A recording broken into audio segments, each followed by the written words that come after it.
అండి. హాయ్. ఇప్పుడు ఏపీలో మనకి ఎలక్షన్స్ రాబోతున్నాయి కదా, ఏపీలో నెక్స్ట్ సీఎం ఎవరు వస్తే బాగుంటుంది అనుకుంటున్నారు? పవన్ కళ్యాణ్ అనే అనుకుంటున్నా నేను. పవన్ కళ్యాణ్ గారు ఒకవేళ అధికారంలోకి వస్తే మరి పరిపాలన ఏ విధంగా ఉంటుంది? అంటే డెవలప్మెంట్ ఏ విధంగా ఉంటుంది? ఆ, ఆయనకి తెలుసు. సో ప్రజలు ఇప్పుడు యూత్ అందరు అతనికి సపోర్ట్ చేస్తున్నారు కాబట్టి ఆ, నిరుద్యోగులకి జాబ్ ఇవ్వడం లాంటివి అండ్ ఇంకా పేద ప్రజలకి హెల్ప్ లాంటివి అలాంటివి చేస్తారని అనుకుంటున్నాను.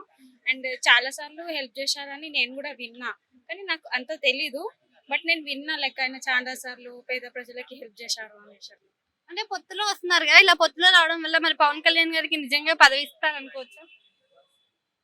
మాక్సిమం ఇప్పుడు నేను ఇప్పటి వరకు చూస్తున్న దాంట్లో అయితే అందరూ పవన్ కళ్యాణ్ అని అంటున్నారు.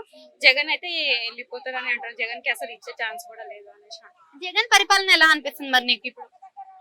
జగన్ పరిపాలన అసలు ఏమీ లేదు, అక్కడ సరిగా ఎడ్యుకేషన్ కూడా లేదు అని నేను విన్నాను. ఎడ్యుకేషన్ సిస్టమ్ కానీ అండ్ అతను చేసిన హామీలలో ఏది సరిగా చేయలేదు అని, ఐ మీన్ హామీలు ఏవి నిరూపించుకోలేదు అని నేను విన్నా.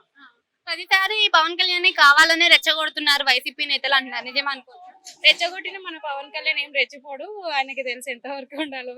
సో ఎలా ఆన్సర్ చేయాలో ఆయనకి తెలుసు. అంటే రీసెంట్ గా వాలంటీర్ల సిస్టమ్ మీద మరి పవన్ కళ్యాణ్ గారు మాట్లాడారు కదా, అసలు నిజంగా వాలంటీర్ల సిస్టమ్ వల్ల ఉపయోగం ఉందంటారా లేదంటారా? నేను